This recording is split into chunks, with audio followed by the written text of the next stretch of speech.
Aqui estamos para mais uma reflexão sobre temas teológicos. Na aula de hoje, iremos concluir o conceito sobre as duas sementes. Esta é a parte 2. Se você está chegando agora aqui no nosso THI, Teologia Itinerante, você não deve prosseguir neste estudo, as duas sementes, parte 2, pois é uma continuidade da aula anterior. A parte 1, você deve assistir antes de dar prosseguimento neste nosso encontro. Seja bem-vindo ao nosso canal. Eu sou Oséias Souza, professor aqui na casa do THI, nossa Teologia Itinerante. Seja bem-vindo. Se você já conhece o nosso canal, não esqueça de se inscrever para não perder nenhum estudo bíblico postado. O nosso encontro aqui no canal é um encontro mensal. E se você não conhece, não esqueça de, ao final, se foi edificante, dê o seu like e se inscreva no canal. Seja bem-vindo e, sem mais delongas, prossigamos. As duas sementes é o nosso tema para finalizar esse estudo que iniciou na aula anterior. A nossa reflexão encontra-se em Gênesis, capítulo 3, versos 14 em 15. O nosso foco está no versículo 15. É de suma importância que você entenda o valor desse estudo, porque no desenrolar da revelação progressiva e seletiva do nosso Deus, o ápice dessa expressão sobre duas sementes chegará, se dará, na verdade, com o Messias. Mas sem querer antecipar, vamos tratar aqui do tema proposto. As duas sementes de Gênesis 3, versos 14 e 15. Aqui nessa aula, vamos dar continuidade da aula anterior e vamos desenrolar essa reflexão até o capítulo 7 do livro de Gênesis. Lembrando que nós não iremos antecipar os estudos do capítulo 4, 5, 6 e 7. Vamos apenas levar em consideração o capítulo 3, versos 14 e 15, e como esse conceito de duas sementes está sendo desenvolvida até o dilúvio. Depois do dilúvio, essas duas sementes, esse conceito será desenvolvido não mais a partir de Adão e os seus descendentes, mas sim de Noé e os seus descendentes. Claro que Noé descende de Adão, mas há uma ruptura na criação. Ruptura em que sentido? Deus começa criando todas as coisas no capítulo 1, nós temos o desenvolvimento histórico humano pré-diluviano muito avançado, inclusive para a época, e chegamos no ápice do pacto de Deus em uma nova criação que se dá agora com um dos descendentes de Sete, que é Noé. E aquilo que foi determinado para Adão e Eva: crescei, multiplicai-vos, enchei a terra. Vem o dilúvio, e essa mesma ordem será repetida e dada a Noé e sua família. Diante disso, dessa apresentação, vamos prosseguir. Recapitulando a aula anterior, as duas sementes, parte 1. A perspectiva escatológica de Gênesis, capítulo 3, e o evangelho escrito no céu, aqueles que nos acompanham de forma ao vivo no nosso encontro mensal, vai entender melhor o que significa o evangelho escrito no céu. Que nós estamos tratando aqui exatamente desse proto-evangelho que Deus revelou antes de levantar pessoas para escrever, ele deixou a mesma mensagem que nós encontramos hoje na palavra escrita, ele deixou no céu, nas constelações, o que alguns chamarão de signos do zodíaco. Nós chamamos do Evangelho escrito no céu. Mas se você não nos acompanha ao vivo, no nosso encontro mensal, não tem problema. Vamos até o capítulo 3 de Gênesis aqui nesse tópico tratado. Os aspectos messiânicos referidos na aula anterior trazem consigo um tema que aponta para o futuro. A obra messiânica será executada. Haverá um agente. Haverá um tempo em que ocorrerão o esmagamento do tentador e suas consequências. Essa afirmação é o que confirma que há uma perspectiva escatológica em Gênesis, capítulo 3, versos 14 e 15. Nada de definido se diz em relação ao tempo. Pormenores sobre os meios a serem empregados não são sequer sugeridos. Ou seja, nós estamos tratando de um tema primitivo, a origem de tudo isso. Lembra dos exemplos anteriores dado daquela escada que cada degrau representa um livro?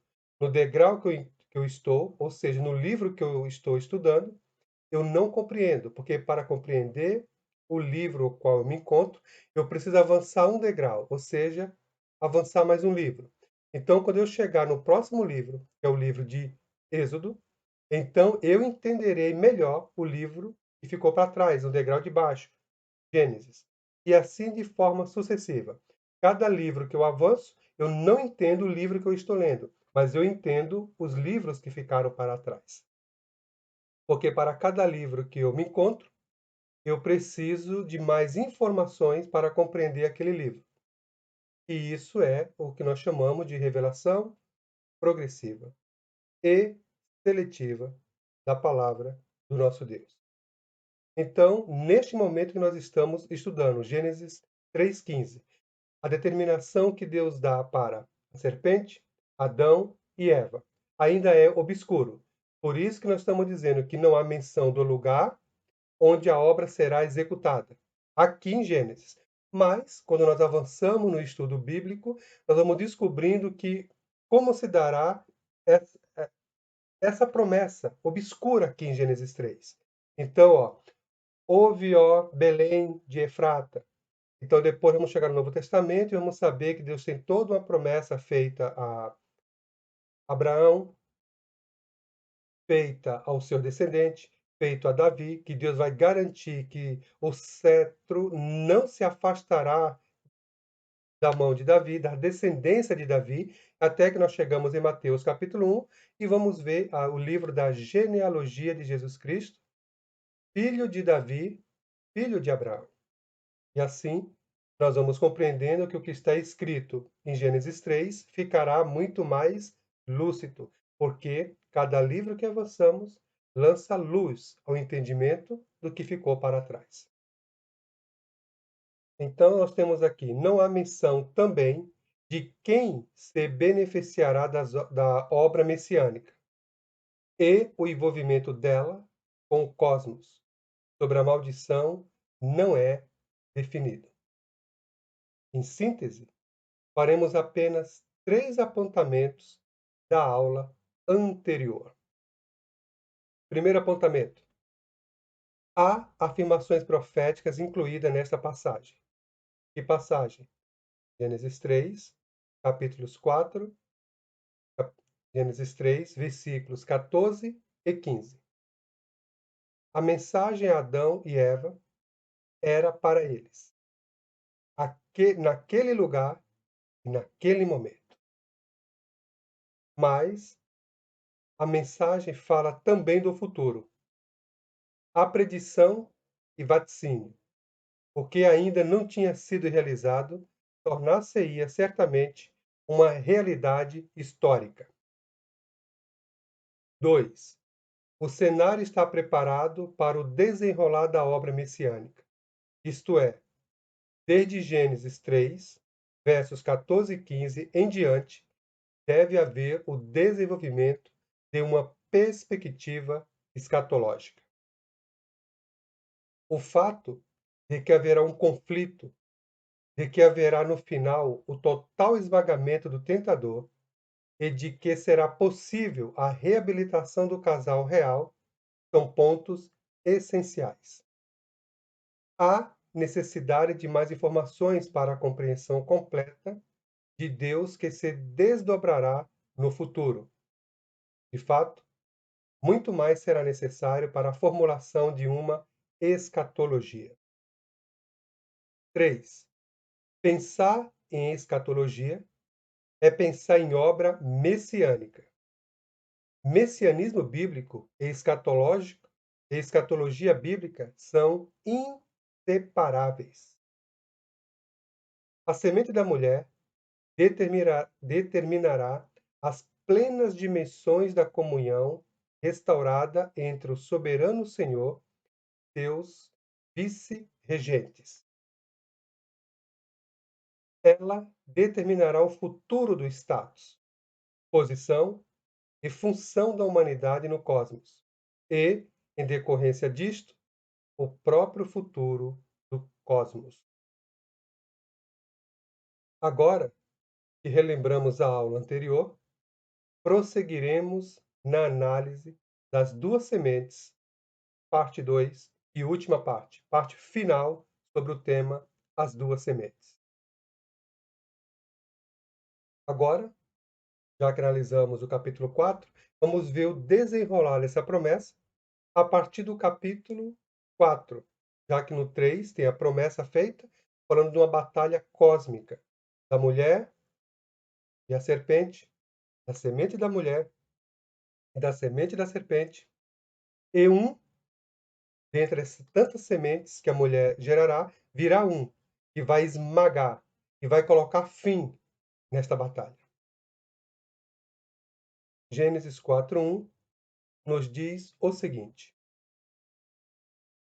Conheceu Adão a Eva, sua mulher.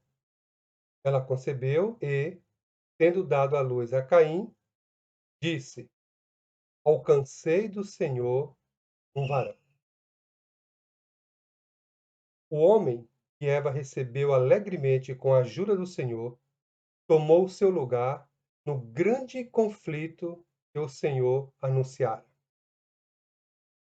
Caim, ao assassinar seu irmão Abel, expressou a inimizade e hostilidade da serpente, ou seja, de Satanás e sua semente, contra a família real da qual ele desertou. Gênesis 4, de 5 a 16. Um traidor da causa da vitória da semente da mulher. Caim esmagou a cabeça de seu irmão. Gênesis 4, verso 8. Dando, desta maneira, expressão concreta ao esforço satânico de reverter o pronunciamento do Senhor em relação ao esmagamento da cabeça da serpente Satanás. Rebelião e desafio caracterizam a atitude e as ações de Caim. Quando chamado a confessar, ele recusa e procura evitar a punição que merece. Isso nós encontramos em Gênesis 4, de 9 a 14. Caim cometeu várias dimensões de pecado que Adão e Eva tinham introduzido na família real. Embora seus empreendimentos culturais indiquem que certa porção do prestígio, das prerrogativas e da propensão reais permanecia. Encontramos essas afirmações em Gênesis 4, versos 11 e 15. Afastando-se da presença do Senhor, Caim empreendeu dominar, cultivar e encher a terra. O texto bíblico informa-nos que Caim não buscou a comunhão nem a bênção do Senhor. E certamente não se comprometeu a servir ao Senhor como vice-regente. De fato, ele quis construir seu próprio reino. A semente da serpente Satanás teve uma vitória, pareceria, no primeiro assalto de uma luta amarga. Ou seja, à primeira vista, a semente da serpente teve uma vitória, mas no desenrolar percebemos que não. Entretanto, a vitória e a liberdade de Caim estão dentro da moldura da maldição pronunciada e do banimento que, no devido tempo, provariam ser a proclamação da destruição final. O nascimento de Sete, Gênesis capítulo 4, de 25 até o capítulo 5, verso 3, marcou a continuação da semente da mulher. O texto evidencia que Sete prolongou a linha da realeza. Ele era a semelhança de Adão, conforme a sua imagem. As forças a serem engajadas nesse combate mortal estavam assim dispostas: realeza caída e, porém, restaurada pela graça salvadora, Adão 7, contra a realeza banida, mas protegida pela graça comum, representada por Caim. A primeira, graça salvadora, estava em comunhão com Deus e invocava seu nome. Podemos ver isso em Gênesis 4, 26. A segunda, graça comum, tinha se retirado da presença do Senhor. Vemos isso em Gênesis 4, verso 16. As reconhecidas capacidades e propensões da realeza caída e banida são descritas a seguir. Caim construiu uma cidade para seu primogênito, mas as atividades culturais floresceram quando um de seus descendentes teve 3 filhos, que se tornaram hábeis em fabricar tendas, em tocar harpa e flauta, e em forjar bronze e ferro. Ao mesmo tempo, entretanto, acelerava-se a desintegração social. Ao desposar 2 mulheres, Lameque, um parente distante de Caim, violou a ordenação do matrimônio, distorceu o núcleo da vida social, a família, e jactava-se de ter derramado o sangue de um homem que simplesmente o havia pisado. Ele desafiou Deus em sua jactância. Lameque exemplificou a sempre crescente desobediência ao triplo mandado concernente à comunhão do homem com Deus, sua interação com os outros seres humanos e sua relação com o cosmos. Outras expressões das características e do desígnios pervertido da humanidade decaída são descritas brevemente em Gênesis capítulo 6, versos de 1 a 3. Os homens esforçaram-se para tornar-se reis. Os que foram bem-sucedidos nisso o foram por meio da violência e do derramamento de sangue. Tomaram mulheres de todos os caminhos da vida e forçaram-nas a seus haréns.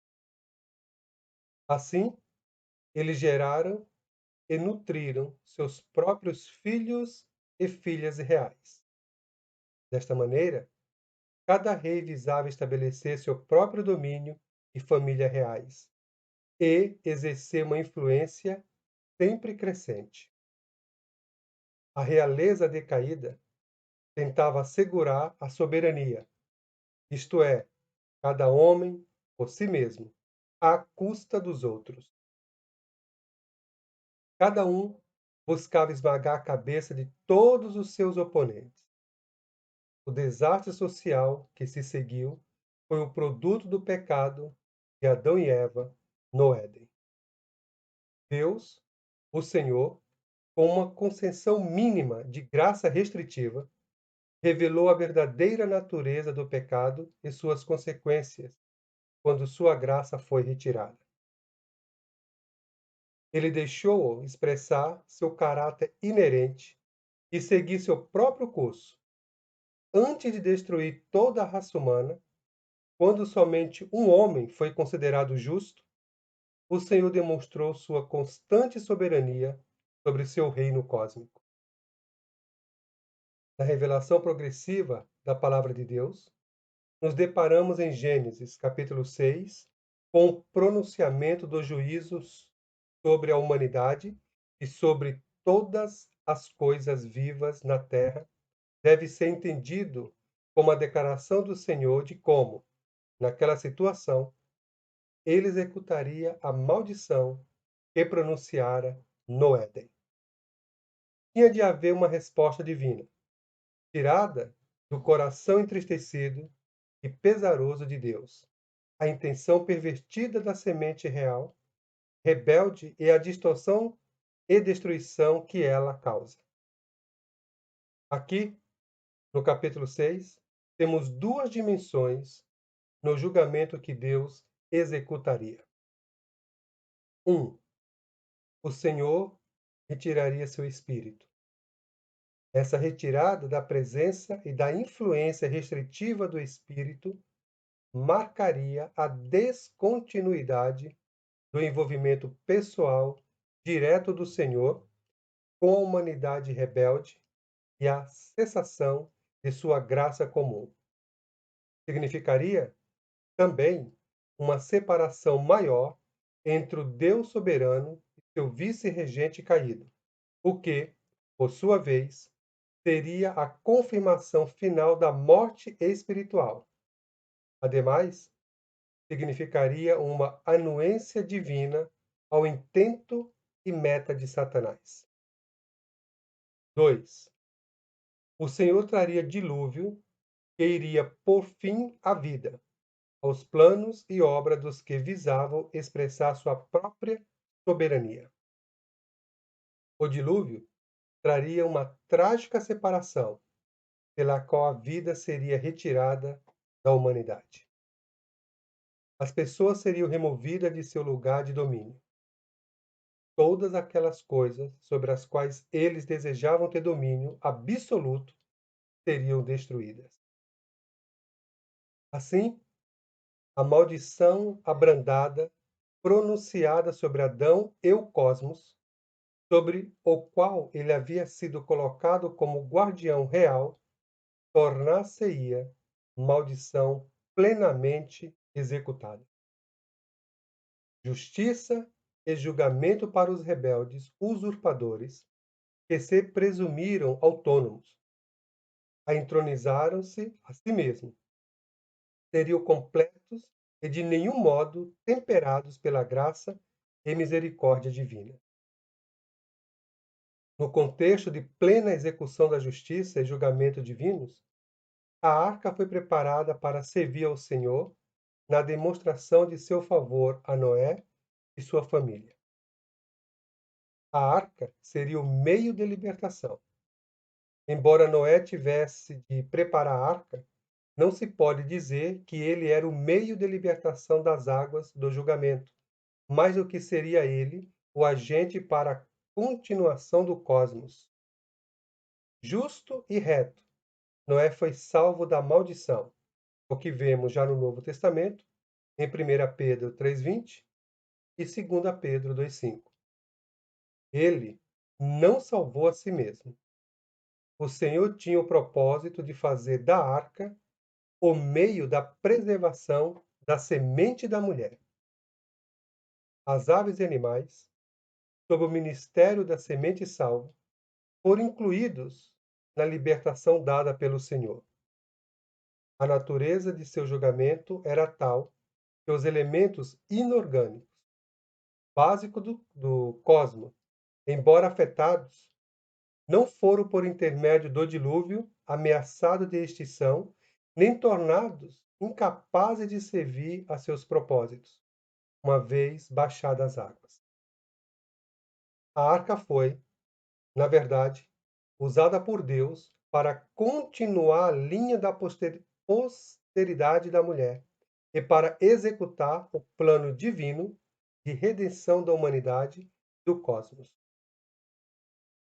Observe Gênesis 4:26, Gênesis 5:24 e Gênesis 6:9.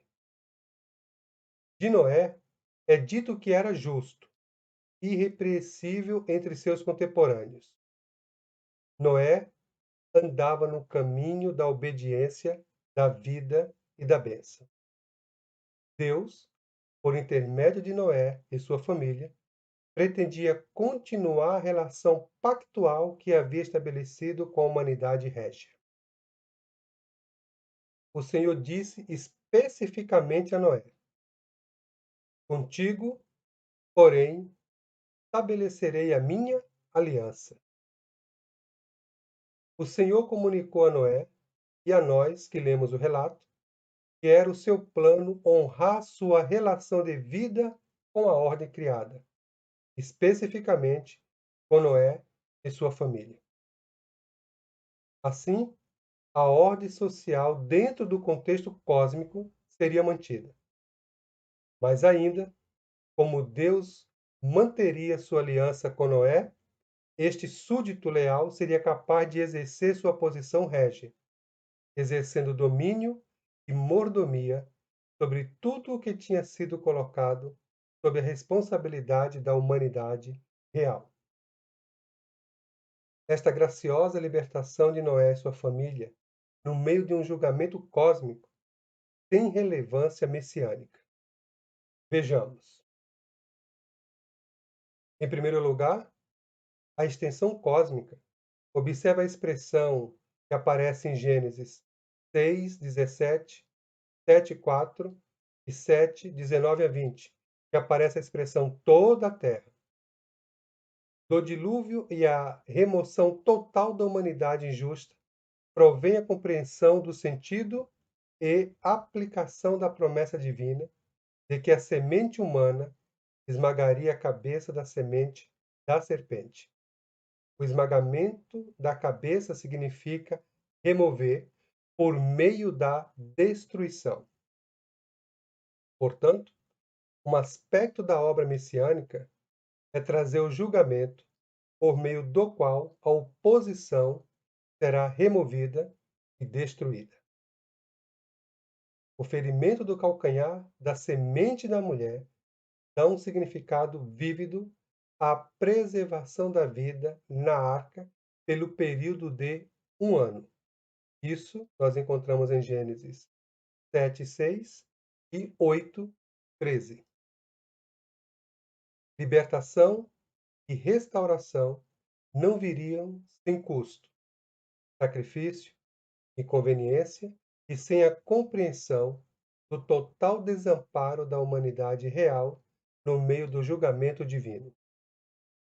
Em segundo lugar, a semente da mulher, embora posta em perigo pela violação da ordem social por parte da humanidade rebelde, mediante o intercasamentos, o homicídio e pelo julgamento divino ordenado, foi não somente libertada, mas também mantida e restaurada à posição original de comunhão e vice-regência com o soberano Senhor.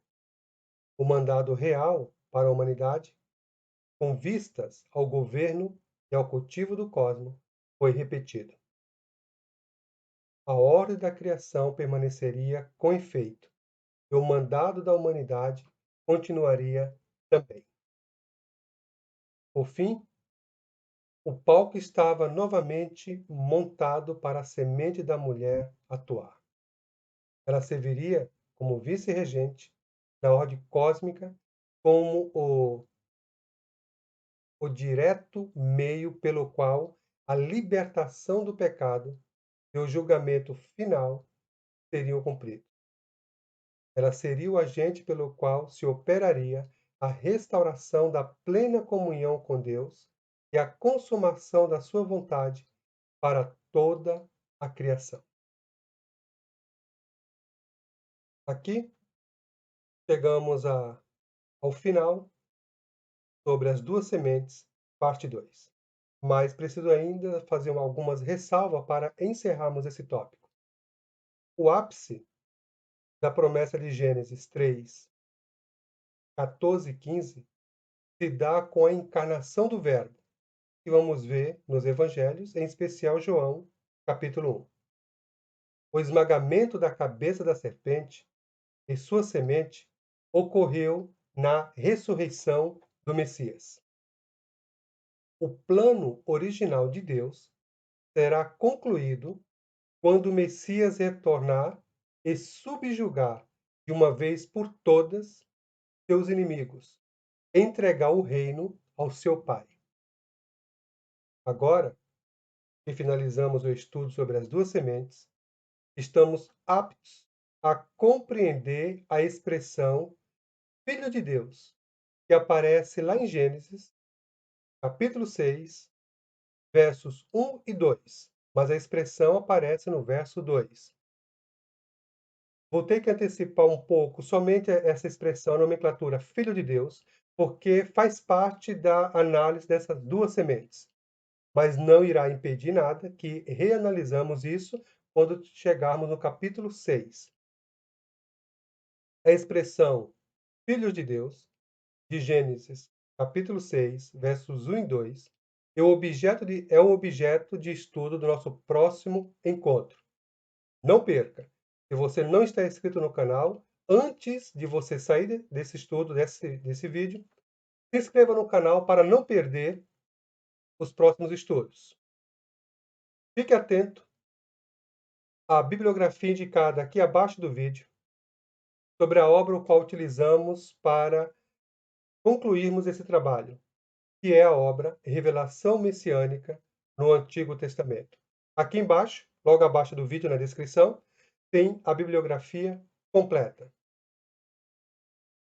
Não perca o nosso próximo encontro, que será sobre os filhos de Deus. Quem é? Quem são? Serão anjos? São aqueles gigantes? É o tema do nosso próximo encontro. Nos encontramos lá.